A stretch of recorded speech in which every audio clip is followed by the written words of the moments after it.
Hey everybody, welcome to R&B Reviews. I'm Rob. And I'm Dave. And today we're going to be looking at Robin Hood, which is Ridley Scott's latest film, and it also stars Russell Crowe as Robin Hood and Cate Blanchett as Marion. Now this film is in some ways a prequel to the Robin Hood story that we're all pretty much familiar with. It starts where Robin Hood is fighting in the Crusades. His name is actually Robin Longstride and not Robin Locksley, as in a lot of other films.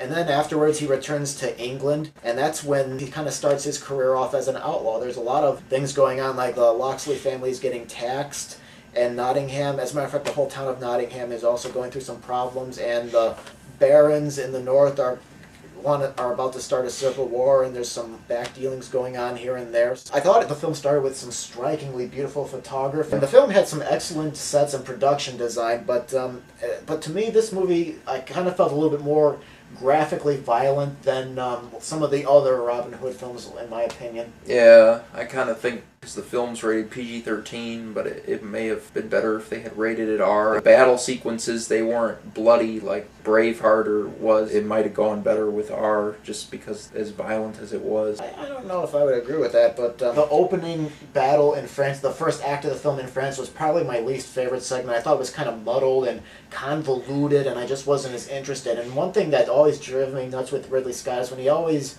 does a battle scene or a fight scene, he always speeds it up, and as a result, the actors always look jerky and all that. And that gets I didn't notice like any jerkiness or anything, but then again, I was so involved with the movie, I wasn't really paying attention to that. I was just watching the great fight scene. Because I liked it in the beginning when they blow the gate up. That was cool. Yeah, I guess it was. But for me, when Robin returns to England, that's when the story kind of picked up for me. And the middle section was probably my favorite part. The third act, where there's again, another big battle, just didn't quite work for me. And another thing that I noticed, in this movie, the locations look very muddy and dirty. I mean, like you're in the medieval times. If you watch Errol Flynn's version of Robin Hood, it's clean, it's beautiful, it's bright, but here it's gray and the roads are really muddy and stocky.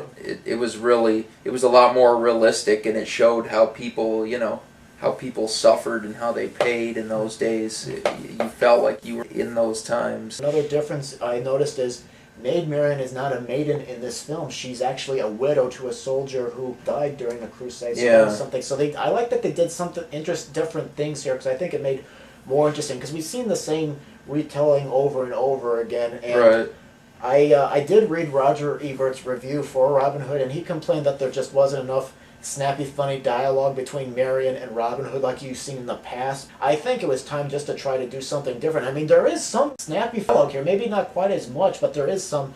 Over time, you see an attraction between Maid Marian and Robin Hood. I agree. There was some parts that were funny, but not so much with between Marian and Robin Hood. The person that gave off the most laughs was Robin Hood's father. He said some funny things. He was a cool character, and you don't see much of him in like the other movies, because he's already dead by the time the movie starts. Well, like I said, it's a retelling, so some things are going to be different than others. Like I said, if you look at other Robin Hood films, there's always something different. And speaking of differences, again, to me, this Robin Hood kind of felt like a retread of a lot of other films. Like I could see a little bit of Gladiator in here. Prince John kind of reminded me of the villain in Gladiator, like the Emperor. Some parts of the battle scene I felt was kind of lifted from Lord of the Rings, Return of the King. For example, there's a character who shows up during the battle in this film that's not supposed to be there, and that kind of reminded me of what happened with Return of the King. There's a big battle going on, and somebody shows up, and they're not supposed to be there. And Prince John wasn't like the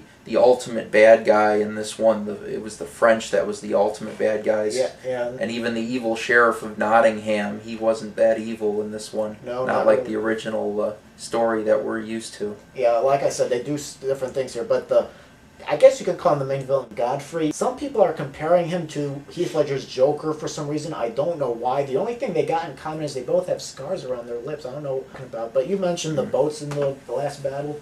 Yeah, the boats looked exactly like, they look like the boats like from World War II when they brought the soldiers onto the beach at like the Battle of Normandy. It looks like they look like the same boats that they use in Saving Private Ryan.